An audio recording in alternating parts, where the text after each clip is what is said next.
Rev it up and welcome to Cars Yeah, show number 2140. This is the famed Pebble Beach Concours Car Week, so I'm off to the airport for my annual trip to enjoy so many spectacular events.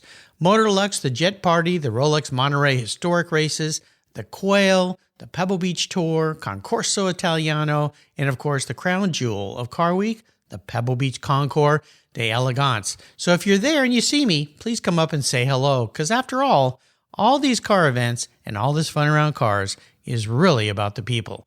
And our guest today is going to be on one of the panels, the Pebble Beach Concours. So listen up, you're going to learn a lot. See you, Pebble Beach. This is Cars Yeah, where you'll enjoy interviews with inspiring automotive enthusiasts. Mark Green is here to provide you with a fuel injection of automotive inspiration. So get in, sit down, buckle up, and get ready for a wild ride here on Cars Yeah.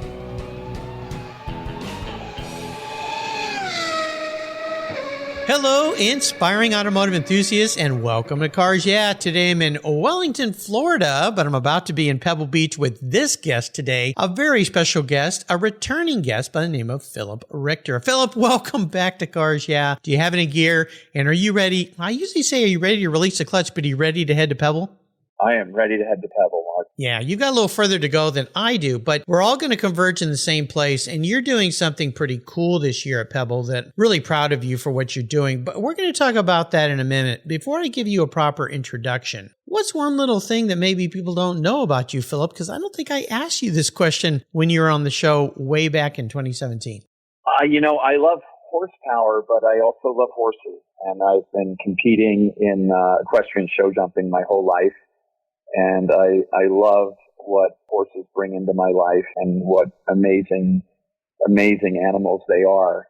I love horsepower, but I also love horses. Absolutely. Every time I see your posts on social media of you running through a field, jumping over fences and rails and whatever they call them in your sport, I'm like, wait a minute, that's Phillip? What the heck? Amazing animals. My grandfather was a farmer in Texas and rode a horse up until almost the last day of his life. He passed when he was 88 years old. He was a true cowboy, and I remember visiting him. I was a long-haired surfer kid from Southern California and climbing up on those horses. And I still remember, I'm like, these things are big. They're kind of scary. Yeah. Yeah, they're big animals, and you don't want to get in their way if something goes wrong. But most of them are very sensitive and aware of where their riders are, even when you're not in the tack.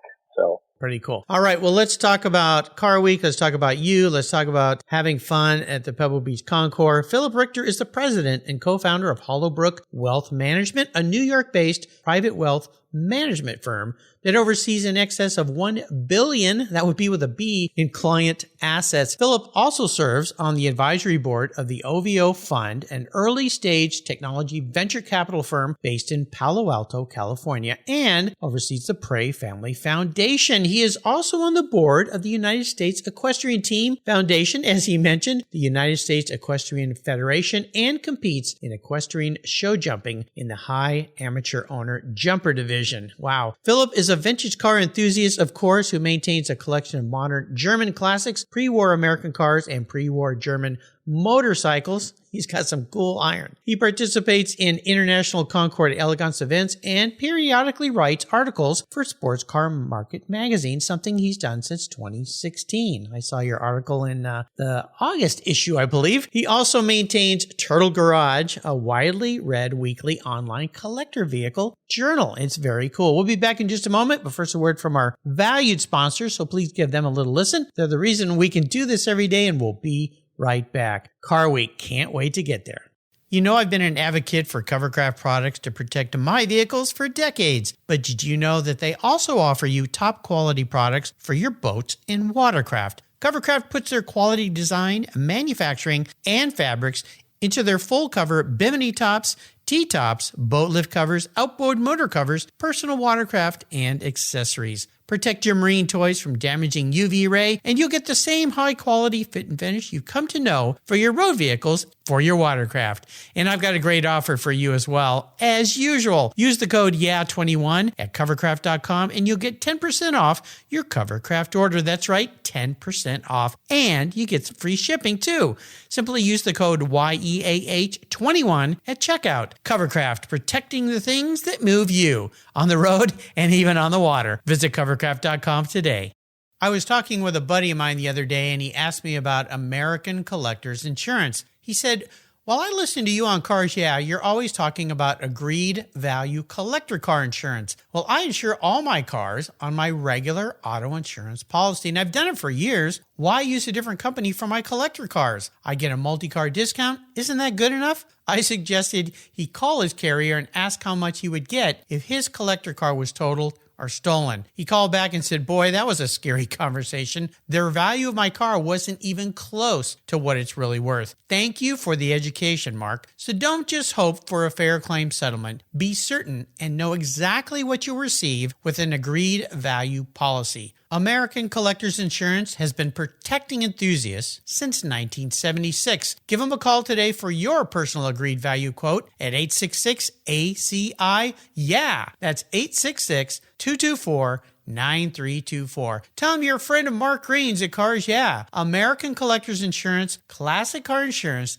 designed by collectors for collectors, automotive enthusiasts just like you and me. That's American Collectors Insurance.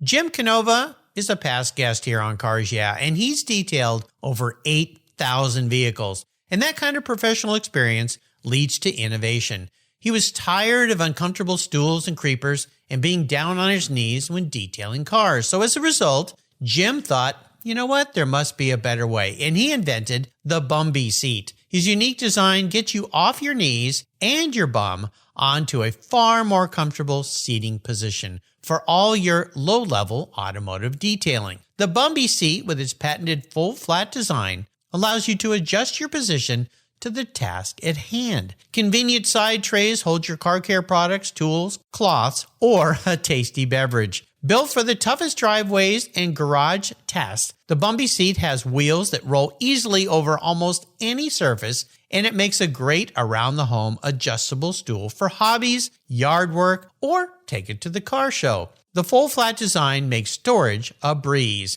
Jim has launched an Indiegogo fundraiser, and you can get in on the start of what's sure to be an industry favorite. Go to Indiegogo.com and type in Bumby Seat, that's Bumbee seat, to be one of the first in line to start improving your automotive detailing experience today. That's Bumby Seat on the Indiegogo.com website. And when you're there, remember to use the code CARSYEAH to get a couple very cool special offers just for you Cars Yeah listeners. Bumby Seat, get yours today.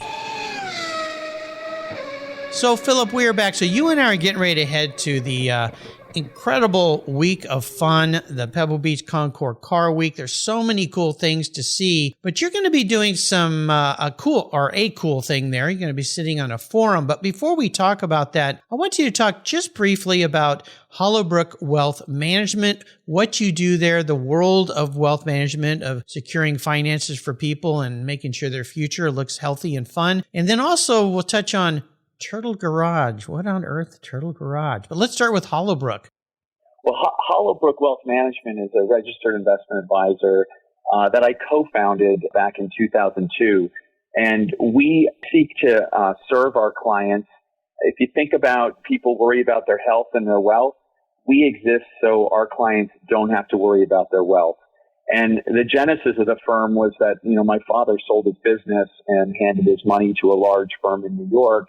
They just didn't treat him as an individual, and frankly, they didn't do a real good job. And I thought there had to be a better way. And so the genesis of Hollowbrook actually came from my family's own need to have a high standard of care for their financial assets. And that's really how it all began, in that humble beginning.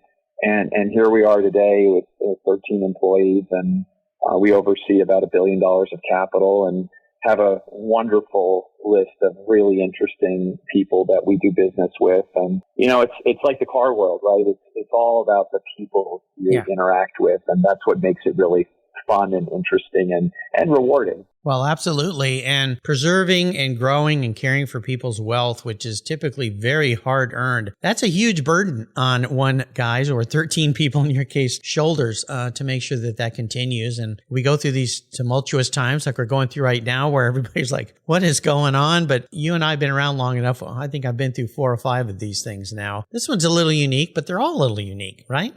Yeah, they're all unique in their own way. I mean, this one is a little different given the massive debt levels globally, the decade we've had of suppressed interest rates by global central banks, really unnaturally low interest rates. So the tiger is now busting out of the cage, so to speak, and we're seeing very high rates of inflation, very high oil prices, energy crises in Europe, geopolitical conflict in Russia and now in China with the U.S.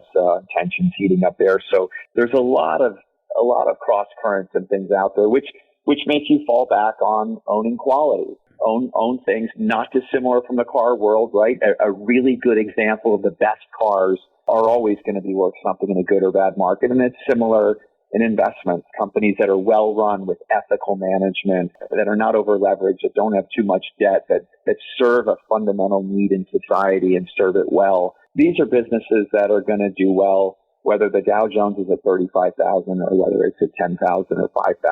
And in history, Mark, just as well as I do, some of the greatest companies in the world have been founded in these moments of turmoil. Apple and Microsoft are 2 great examples in the 70s.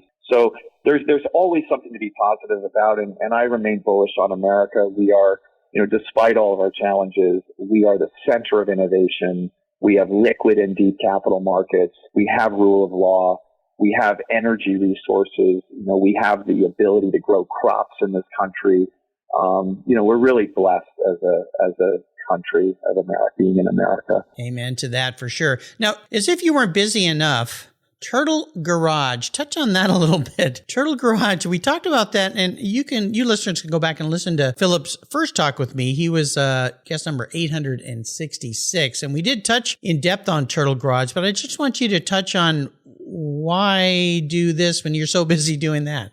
Well, I think busy people get things done in this world, and I like being busy, and I enjoy writing, and I'm so grateful to Keith Martin and the whole staff at Sports Car Market for giving me a shot in writing for the magazine, and that really spurred a passion in me to write. And so I don't write a lot on Turtle Garage. I write when I think there's something important or interesting, or I observe something that I think I can have a meaningful perspective on that my readership might enjoy. But it's really just it's a hobby. It's a fun outlet for me. It's a blog. I've been writing since 2015. There's a lot of different material on the site, most of it which is pretty timeless. So it's not really expiring. It's stuff that you can go back and read. I love the blog, and I enjoy the people I've met through it. And it's also spurred, my biennial car show, Turtle Invitational, which I run here at my family farm up in New York every other year in September. And that's an invitational event, and we've had a great 3 shows, and we're having our 4th show next year.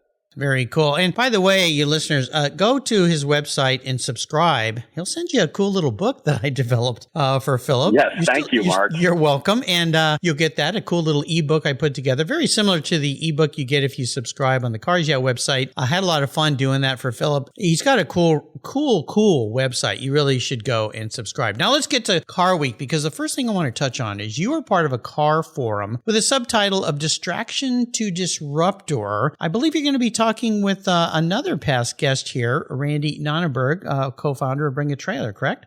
Yeah, Randy will be on the panel, and Rupert Banner from Bonhams as well. I cool. think he's going to be on the panel. So it's a pretty esteemed group, and then you have me. So it's going to be fun. You're the crown jewel of the group. Come on, don't underrate yourself here. Well, let's talk a little bit about what you guys are going to be talking about. And I gave a little clue there, distractor to disruptor. What is this panel going to be all about? And can anybody attending Car Week go and listen to you guys and learn a whole lot? Yeah, I mean, the panel is really going to be a broad, wide, and deep discussion about how auctions, how online auctions are changing the way collector cars are bought and sold. And I think we've seen this incredible evolution with Bring a Trailer and how it's really turned the market on its ear. And also, broadened our potential participant base so widely around the world, where there are people bidding on cars from all over the country, all over the world, people commentating on the cars that are up on Bring a Trailer. And it's made the collector car world not only accessible to a whole new demographic, but also it's bringing people together, and it's doing good things for the industry and creating content and creating interaction and creating value at the end of the day, because, a lot of these cars might have languished in garages had there not been an outlet for them to be easily transacted upon. So I'm looking forward to it. I think it's going to be a fascinating afternoon discussion at Pebble. For people that are fortunate enough to be at Car Week, they can attend this, right? How do they get involved? Yeah, I believe the lectures are taking place right next to the Gooding tent, and I think it's accessible to anybody who's there at Car Week. Yeah, I encourage listeners that are going to be there, and if you're there and you see me, please come up and say hello, because this will be my 32nd year going to Car Week. I can't wait to go down there. It's going to be quite fun. And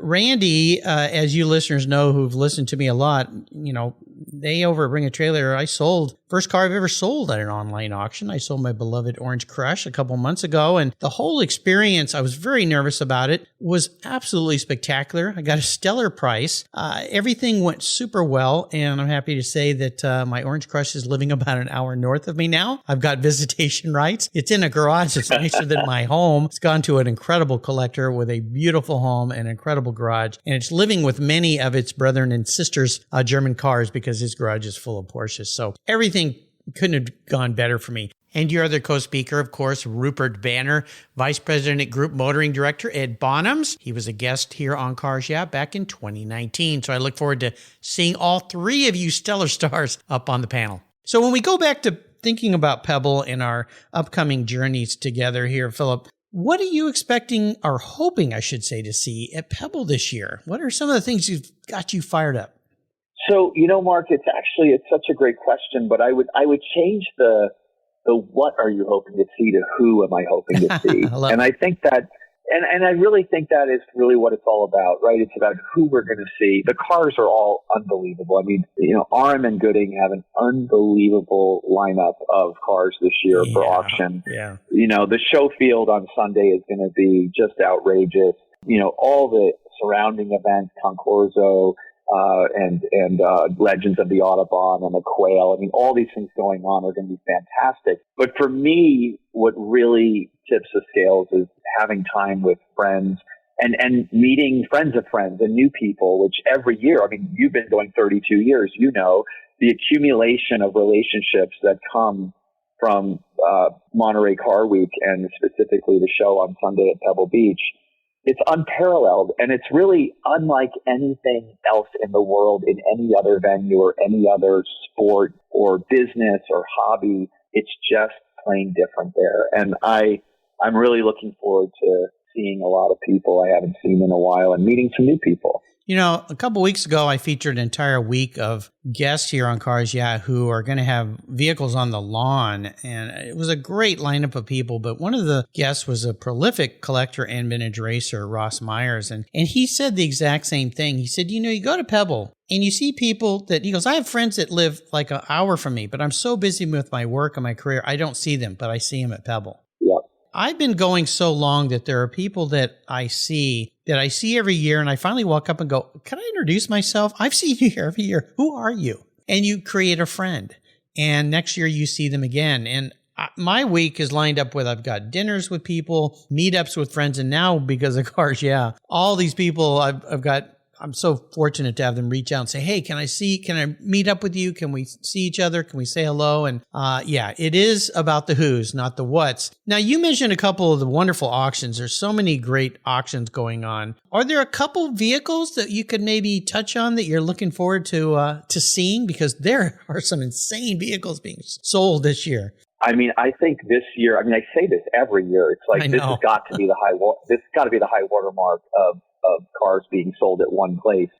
Online auctions notwithstanding, this is really an avalanche of unbelievable automobiles. I mean, just looking at RM has got these vintage Ferraris. I mean, this one 1957 Ferrari 500 Trc Spider. Oh yeah. I mean, the car has a range of $8 million to $10 million. There's also, it's incredible. And then there's some similar Maseratis from the same era. There's this Maserati 200 SI, with roughly a $3 or $4 million price, and this 53 Ferrari 375 Spider with, again, a $8 million to $10 million. I mean, these are, as Miles Collier would say, these are not cars. These are artifacts of history. Right. It's amazing that they're going to go on the block, at Monterey. The one car that really actually caught my eye, and maybe, all cars that catch us do so because we might have had an experience with them in the past. And there's an alloy-bodied Mercedes Gullwing that's going to come up for sale at the auctions, and I'm very curious what the car will bring. Yeah. The really interesting thing about the alloy Gullwing is that to the naked eye, I mean, obviously a real connoisseur can tell there's some differences, minor differences aesthetically, but you can't tell the difference from an alloy Gullwing, the average person, from a normal Gullwing. And I learned this because Peter Sachs has an alloy Gullwing, and I once got the great fortune of seeing his collection, and I made the mistake and said it's a really beautiful Gullwing, or a rare Gullwing, and Peter pointed out that Gullwings actually aren't that rare. They build, I think, 1,550 300 SL Gullwings. Alloy body Gullwings are very rare.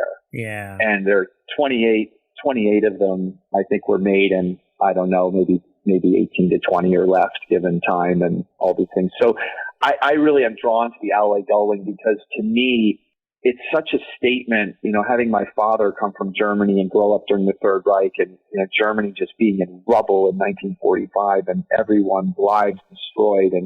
And obviously, given what happened in Germany at that time, the psyche of the damage to the psyche of the German people, of all the horrible atrocities. And then 10 years later, a mere 10 years later, you have the Gullwing. And not only the Gullwing, but then an alloy body Gullwing on top of it. So, if the Gullwing alone wasn't enough of a leap forward and a look to the future, we had the alloy Gullwing. And here is one for sale at Pebble Beach, which, I just think that's a tremendous thing to behold. Kind of reminds me with the Gullwing doors open, the phoenix rising from the ashes. When you think about what came out of Germany and other countries too, even Japan, what came out of those countries, and then the new innovation and growth and prosperity and so forth. Now, going from one extreme to the other, will you be going to Lemons? I will definitely be going to Lemons. Okay. Last year I had a wonder, things in Monterey just happened by circumstance or circumchance. I don't know how you call it. Yeah. Happenstance. Yes. And I just happened to somehow in the morning get connected and invited to this breakfast, and Wayne Torini was at the breakfast, and we were at this little dive diner in town.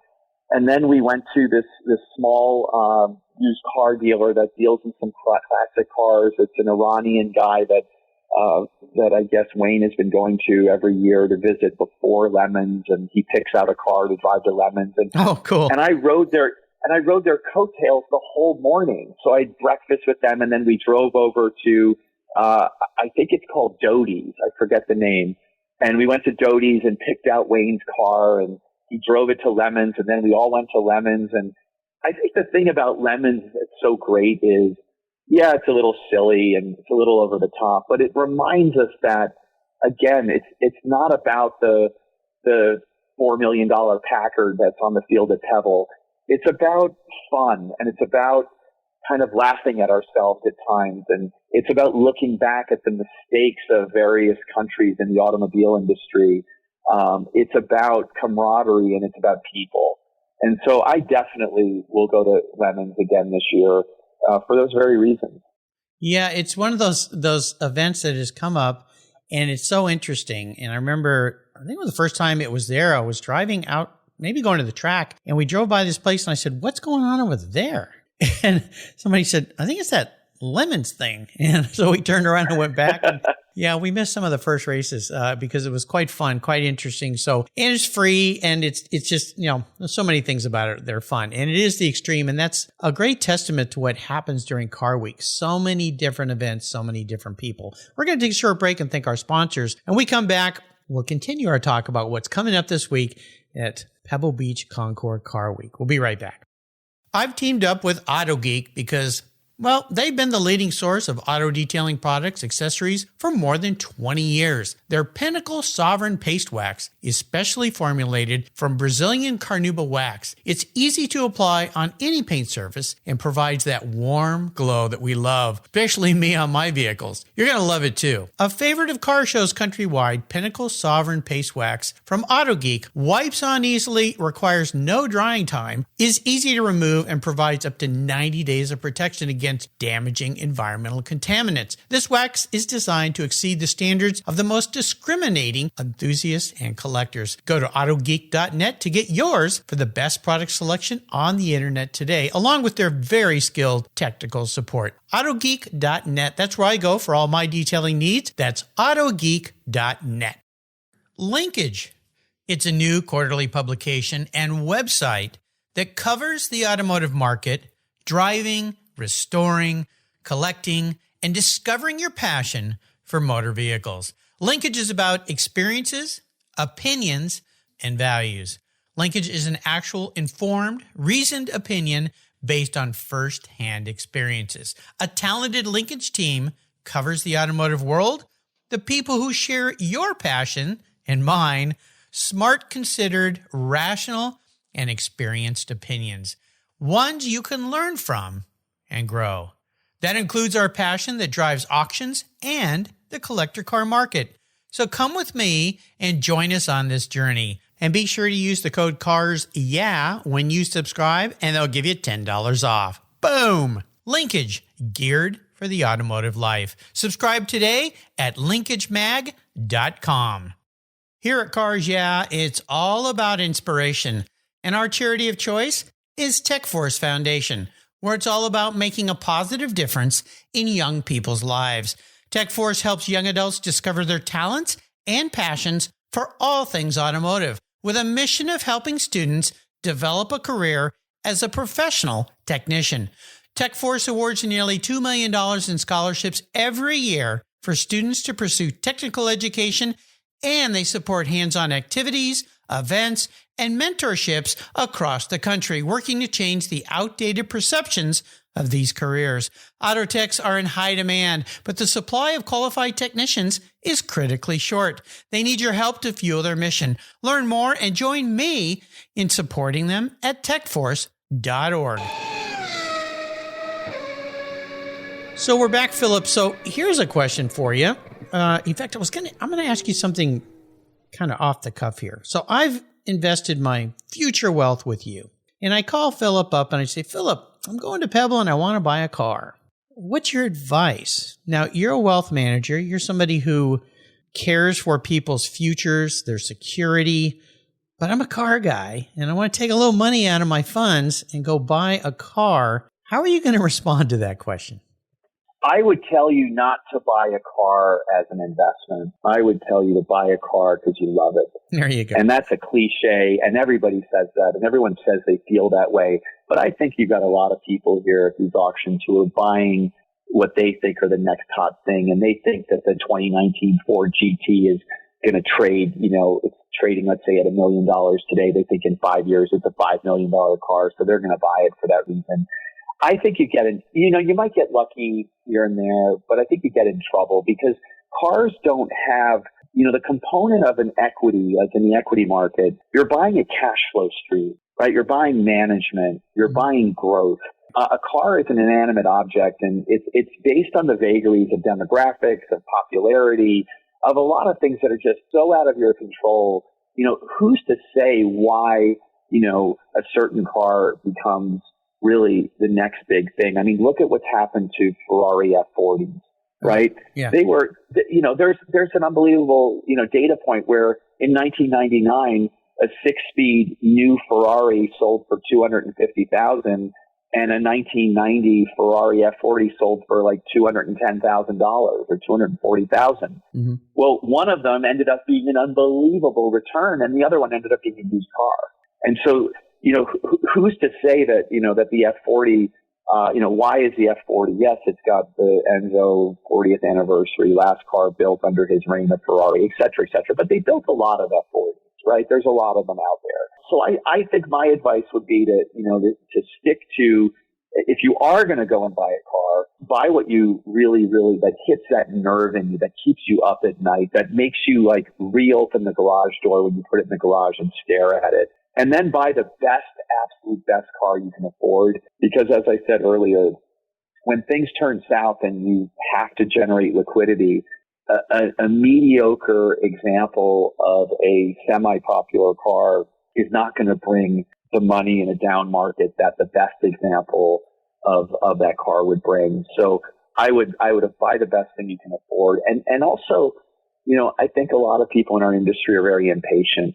They want instant gratification. They see the shiny bauble go across the stage and they get to buy it now, either on Bring a Trailer or at Gooding or RM here at Pebble. I think patience and waiting for the fat pitch is really important, because the right cars actually do come along if you're patient. And that's the fun of it, the delayed gratification of learning more about the vehicle you're going after, knowing its flaws and its pros and cons, and knowing what they're susceptible to over time and what you're probably going to have to budget for repairs, even if you buy a great example, and waiting for that fat pitch. And I think you've had Dean Lumbach on your show. I'm not sure if you have, but Dean taught me that really with buying some of these 80s Mercedes that are actually quite rare, like the 190 16 valve, the US version.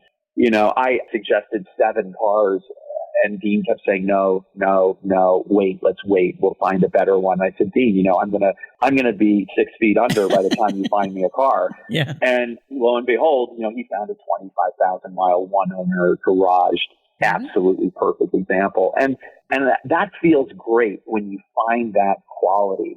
And that's similar to what we try to do at Hollowbrook in investing is be patient and own quality. And don't get caught up in the winds of fashion, and stay true north and true to your beliefs and your passions. So this is why a great financial manager makes a great car collector, because I've heard the exact same things, and it's like getting all twisted in a ball when the market goes down, and we got to get out of all this stuff, and you got to be patient. You got to watch things. You got to educate yourself. And so very well said. I love it. Do you think that we'll see some shattered records this year on car sales?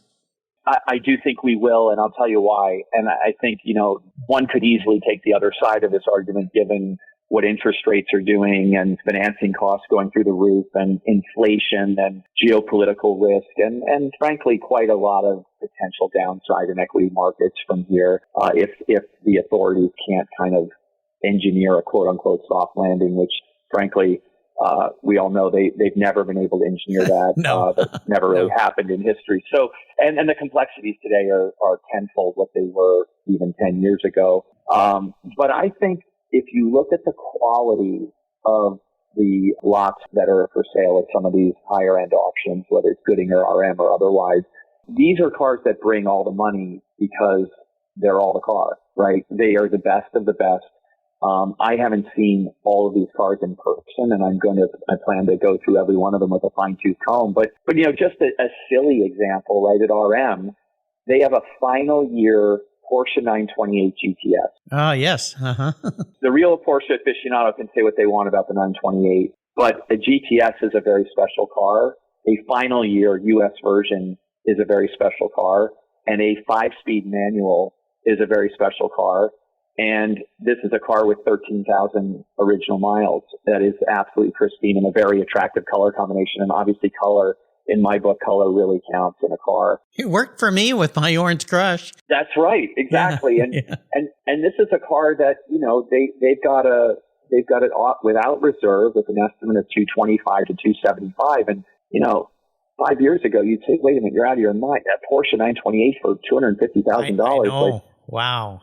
but again, like, this is not just a 928, right? This is a very special end-of-the-line 5-speed manual GTS that is, a very unused car. Most of these cars have miles on them. So there's going to be, that's maybe not a great example when you're dealing with some of these Ferraris from the 50s that are going to go for 8, 9, 10 million. But it's symbolic of the quality that these auction houses have procured and put on the menu here. And I think, it's hard to compare. It's just like when you take statistics, right, in college or business school, you suddenly get enlightened to the fact that numbers can be very deceiving. Mm-hmm. So, for example, like there's years at Amelia or Pebble where we say, oh God, that was a terrible year. The economy's bad. Well, you got to dig in and do the work and look at what they were selling. And maybe it was a year that people just weren't parting with their cars, and RM or Gooding had trouble getting people to part with some great pieces. And therefore, the menu was not like a New Jersey diner. It was more like a French bistro, and it was very small, right? And so you didn't have the volume to sell, and you didn't have the high-line cars to sell. Whereas, this year, it's literally, like I said, it's an avalanche of just unbelievable quality and rarity and very, very, very expensive cars. So I think markets notwithstanding, and you can't ignore the market forces here, but the buyers of these types of vehicles that will be there at Pebble, they're going to buy these cars, whether the Dow's again at 10,000 or 35,000. Now, if this 928 GTS was a 7-owner car that was a bad color combination that had 94,000 miles on it, we wouldn't be talking about it. We wouldn't be talking about it, right? And so, not to beat a dead horse, so to speak, but that's really what we're looking at here. I think we're going to have a blowout year of auction results. Well, as you look at the market, and I have a guest coming up next week on Cars Yeah that sells high-end, kind of reimagined Broncos and Scouts. And I asked this guy, he's much younger than us. He's in his early 30s, I believe. I said, who's buying these things? Because they're building cars that are $250,000 to $750,000. And he talked about the M word, the millennials who are getting into the market now. They have money, and they're building and buying their dreams, I guess, if you will. And that evolves into my next question of the collector car market evolving over the next 5 years. And before we get into that crystal ball, which is typically pretty gray, why is the collector car market so strong right now? We've seen these, you and I have seen these rises, and then we see bubbles kind of burst and they kind of come down. But what's happened in the last year and a half, 2 years? I think COVID might have something to do with it as well. Supply chain issues, it's all supply and demand. What's your impression of why are things so crazy? I don't think you can pinpoint it to one single thing, and I definitely don't have the answer. I think you touched on some of them. I think COVID, definitely, we were all locked up in our houses wondering if we were going to live to fight another day. And there was a lot of, what the heck kind of moments and clicking on bring a trailer. Let's relive our high school days with that BMW M6, and things of that sort were certainly happening. But I do think you cannot underestimate, and I say this to our clients too, the price of money affects everything. And it sounds really simple to say that interest rates are really the anchor to everything financial. But I think we've forgotten that in the last 12 years as interest rates have been zero. Yes. And we've been anchored to nothing. So it's hard to have capitalism when there's no price of capital. So you've had all these distortions in asset prices. I mean, just look at what even some low-grade artists who are, not very well known or respected in the art world, their pieces are selling at Sotheby's for crazy money. Yeah. And so I think what you have here is the crescendo, if you will, of this historic period of low interest rates, which is now, frankly, as we know, coming to an end. And that'll be very interesting in the discussion over the next 5 years, how the price of money affects these assets. Mm-hmm. But I think it's also the bring a trailer effect. I think you cannot underestimate the massive impact that bring a trailer has had on bringing more eyeballs and more millennials and more older folks and anybody into the car world. And I go to car shows all the time, and this whole thing about, cars are dead, no one has interest in cars, young people don't even want their driver's license, it's all nonsense. Yeah, I know I have my best friend from high school, his son spends his weekends night times, anytime, doing what he calls car spotting.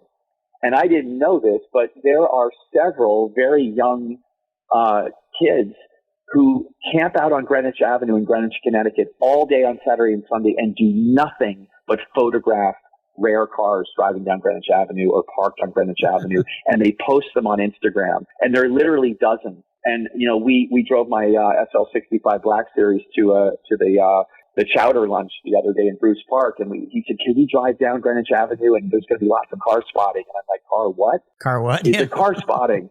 And there were there. And so then I looked on Instagram, and suddenly, you know, there was like 15 pictures of us driving down Greenwich Avenue on my car. There you go.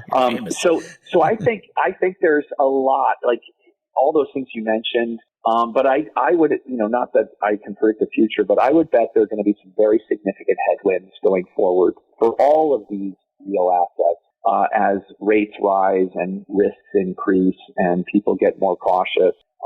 We may be facing a kind of a zenith of the collector car market here. Yeah, it's incredible what's going on. Car spotting. Yeah, I used to do that as a kid, but we didn't have cameras or Instagram. We just go, "Oh, look at that cool Mustang." That was kind of the end of it as we were sitting on our skateboards waiting to go surfing. This has been a really great talk, Phillip, and I'm so happy I got to touch base with you before we head down there. Or you, in your case, across the country. I'm going down. You're coming across and up to visit the Pebble Beach Concours Car Week because it's just so much fun. I can't wait to see you there. If you were going to advise somebody who's heading off this week to enjoy this week of people and cars, what kind of advice or words of inspiration would you offer them? I would tell them to bring sunscreen and water. Yeah. Well, a guy from Florida, he knows about that. Well, it's a marathon, not a sprint. I mean, I say that, you know, tongue in cheek, but you know, it is a long week being there. Oh, yeah. And it's almost kind of the event. I give you a lot of credit for going 32 years in a row because it's sort of, to me, the kind of thing that I don't know if I could do it every year. It's almost every Olympic year type of event because it's so crowded and it's so disparate and you have to travel and the traffic is tough and it's hard to get a restaurant reservation and, you know, it's just so tough. But I would just say, you know, build up your stamina and your strength and pick your spots. You know, the sports car market has a great little booklet that you can get, which shows the whole map of the peninsula and it shows on a Gantt chart, like with timing of all the different events and where they are. And I would say try to pick your spots carefully and go to those spots and enjoy them and don't try to run to every single thing because you're just going to wear yourself out. It's too much.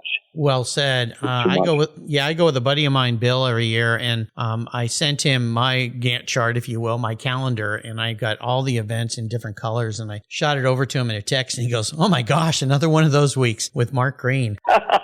If you really look at it, I've used that same sports car market, and thank you, Keith Martin, for that book because it's really helpful. And some things have changed this year. They're starting the historic races on Wednesday instead of Thursday. They're ending on Saturday. So Sunday, all those folks that were trying to decide between Laguna Seca and Pebble Beach Concours can now go to the Concours because that's really where you need to be on Sunday. But you're right. You need to pick your poison and go and stay there and enjoy it and slow down. It'll be back again next year and the year after that. So if you can't do Works and Legends, and they've even moved Legends from Friday to Thursday because those two conflicted with the Works. But of course, I'm going to camp out at the Quail. I'm lucky enough to have a ticket to get to that event. This year, Motor Lux, the Jet Party, is all new with the Haggerty folks. Yep. So yeah, there's so many things to do, but well said. Pick your venue, go there, stay there, enjoy it, meet people, enjoy, talk, relax. It's going to be so much fun. How can people learn more about Hollow Brook Wealth Management and Turtle Garage and subscribe? Really easy. HollowbrookLLC.com is our website, and TurtleGarage.com gets you to the blog. Also, you know, TurtleInvitational.com brings you to our website for the biennial car show that we run here in Bedford, New York. And that's coming up next September. And there's some great photographs on that site from prior shows. And we've been very, very lucky to have some very serious collectors back our efforts on the Turtle Invitational. And we've had some pretty outrageous cars come over the podium at at Bedford, New York. Well, my hat's off to you, Phillip. I mean, a guy who's so busy with a very successful career, and then he starts this little blog thing that evolves into writing and so much more. And then he goes, I think I'll have a little Concours on the side. You must never sleep, my friend. But you're certainly, you know how to create a full, rich life, and my hat's off to you. And I can't wait to see you down in Pebble Beach, Monterey area. We're going to have so much fun. Phillip, thanks for taking a little bit of time out and sharing your expertise. For you listeners, go and check out the Pebble Beach Concours website. I'm sure you can find out more about the forum that Phillip and his buddies are going to be at, because these things are really worth sitting down and listening to. You can learn so much from these experts about what you're going to walk into. And if you're fortunate enough to be able to bid on some cars, they'll heed you in the right direction, just as Phillip has done today. Phillip, safe travels, my friend. I'll see you in Monterey, Pebble. Thank you for spending time with us. Until you and I talk again, I'll see you at the Pebble Beach Concours. Mark, thank you so much for having me, and I'll see you there, and hopefully at the Quail as well. Oh yeah, I'll be there too. Wow, fun. Thank you so much for joining us on today's ride here at Cars Yeah. Drive on over to carsyeah.com to find show notes and inspiring automotive fun. Download your free copy of Filler Up, a fun book filled with gorgeous photographs of fuel filler fun, including quotes from more inspiring automotive enthusiasts. Download your copy today, and we'll see you next time on Cars Yeah.